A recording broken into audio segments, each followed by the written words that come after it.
Magandang hapon po. Patay sa pamamaril ang isang karpintero sa Quezon City.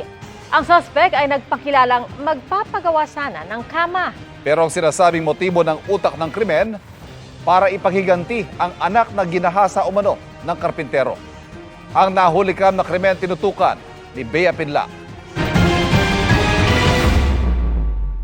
Kinakausap ng lalaking yan ang 52 anyos na karpinterong ito sa Batasan Hills, Quezon City nitong Miyerkules. Maya-maya, umalingaw-ngaw ang sunod-sunod na putok ng baril. Ang kaninang kausap ng karpintero, dali-daling naglakad paalis matapos umanong pagbabarilin sa dibdib ang karpintero na nakahandusay na sa kalsada at wala ng buhay. Yung suspect natin ay nagpanggap po na magpapagawa sa kanya ng double deck. At doon po ay nag-meet po sila. At doon po isinagawa noong suspect natin yung krimen na pamamaril nga doon sa ating biktima.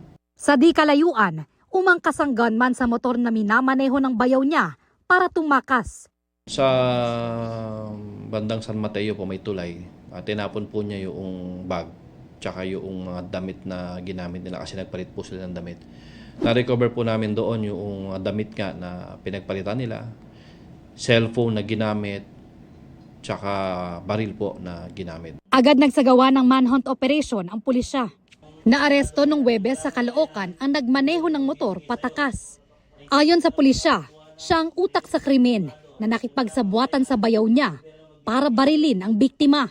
Nagiganti po siya doon sa biktima dahil di umano ayon sa kanya yung anak niya po ay ginahasa noong biktima nung sila ay magkapit-bahay pa doon sa Holy Spirit. Hindi po sila nakapagsampa ng kaso kaya ginawa nila ay sila na mismo ang naglagay ng batas sa kanilang mga kamay.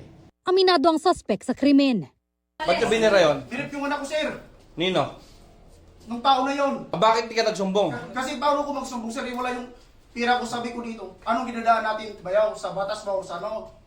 Eh, pag idadaan daw sa batas, baka ma-thank you yung kaso. Kasi nga, 2 years na yung nakaraan. Nakapiit siya ngayon sa Criminal Investigation and Detection Unit ng QCPD. Tinutugis pa ng pulisya ang gunman. Pareho silang mahaharap sa reklamong murder. Bea Pinlac, nakatutok 24 oras.